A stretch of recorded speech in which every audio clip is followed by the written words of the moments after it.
Hello everyone, so this is a video regarding how to approach the topic of uniform civil code in a structured manner, right, from a backbencher's perspective. So look at the phrase uniform civil code. Uniform means uniformity, that means same for everyone. What is this civil code? Civil code means basically civil law. So code is basically law. So uniform civil law. Second aspect is, so what is the relation between social reforms and the uniform civil code? Social reform jab hoga, and if it happens by law, then you will be bringing what? You will be bringing a good law, right? So basically good civil laws, that is basically social reforms, right? So therefore confusion nahi hona chahiye between social reforms and uniform civil code.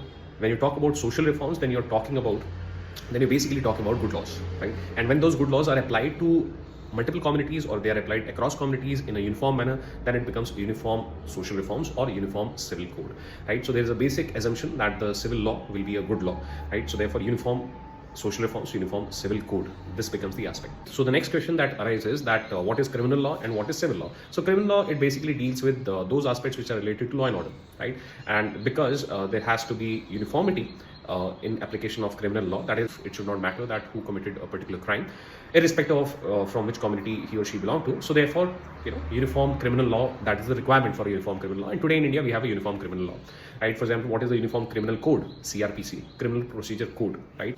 So what does civil law include? Civil law would include interpersonal relations, that is laws related to the people.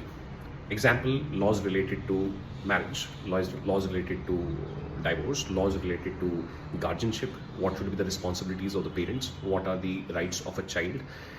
Then how can adoption take place, which adoptions are legal adoptions. Similarly, issues related to alimony. So that is one of the aspects. Second is laws related to things, right? Things like property. In which manner people they can acquire property. For example, people they can acquire property by inheritance. People they can acquire property as a gift. People they can acquire property as a purchase. So sale purchase also gets covered.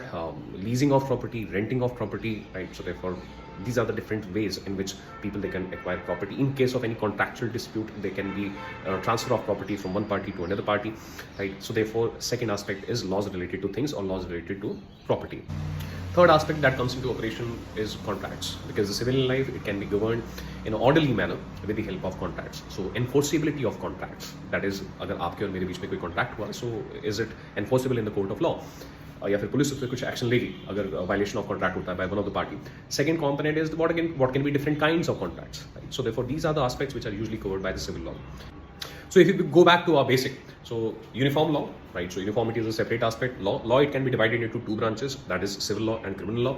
In India at present we have a uniform criminal law and therefore we have a uniform criminal code. Second is civil law. So civil law today in India we have partial uniformity. For example, where do we have uniformity? We have uniformity in terms of contracts. We have uniformity in terms of, I'm not sure, isko check karna hai ek baar, but I think in terms of adoption also. Apart from that, we have uniformity with respect to transfer of property in form of sale, purchase, leasing, renting, etc. That is property rights between civilians outside of a personal law ambit. Where do we not have uniformity is basically issues related to two aspects. One is issues related to marriage and second is issues related to inheritance, right? So property ka inheritance wala part gets covered by the personal law. Issues related to marriage, for example, marriage, which marriages are legal marriages, how can divorce takes place, what about the parent-child relationship, what about the child custody in case of divorce, what about alimony in case of divorce. Then there is issue related to inheritance, that is different personal laws, they govern inheritance to women in a different manner. So basically it is here that we do not have uniformity, and therefore in India at present we have uniformity in the criminal code and we have partial uniformity in the civil code. ऐसा नहीं है that there is no uniformity, there is partial uniformity in the civil code. Another issue which has been in discussion is this ethical dilemma between diversity on one side and uniformity on the other side. So how to resolve this ethical dilemma? So one of the key point can be that is diversity always good diversity, or there can be certain aspects which are moving us towards or which are leading to, let's say, negative diversity. So that connects us with the issue of social reforms, right? So therefore, if in the name of diversity the social reforms they are getting delayed, then it may not be a positive term in that particular sense, and there may be an argument in favor of social reforms and therefore an argument in favor of uniform civil code also. That is, those social reforms which have been conducted in one community, those same social reforms should also take place in other communities, right? So therefore uniform civil law, uniform good civil law, uniform social reforms. So That is the issue. In the case of India, if you look at the Indian history, the majority community has taken lead, right? And there have been social reforms in the majority community. There have been social reforms in other communities as well, across the communities. But right now, in the public discussions and public debates, one of the theme is that there have been more social reforms in the majority community, and the social reforms in the other communities, they are pending, and therefore the argument for uniform civil code or uniform good civil law or uniform social reforms. Then, is there any uniform civil code which we celebrate in world history? Yes, there is.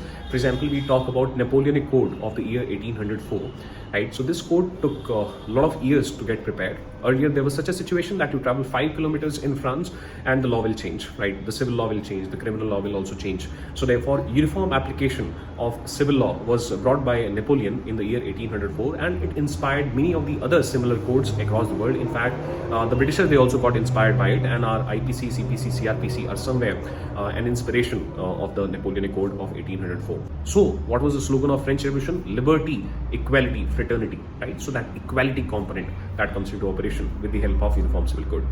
Then there is another famous slogan, unity in diversity. If you reverse it, it becomes diversity in unity.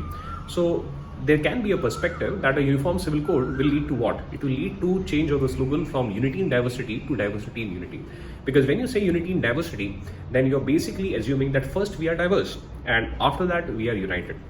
When you say diversity is diversity in unity, that can imply that first we are united and then we are diverse, right? So therefore we are Indian first and then we have different kind of sub-identities.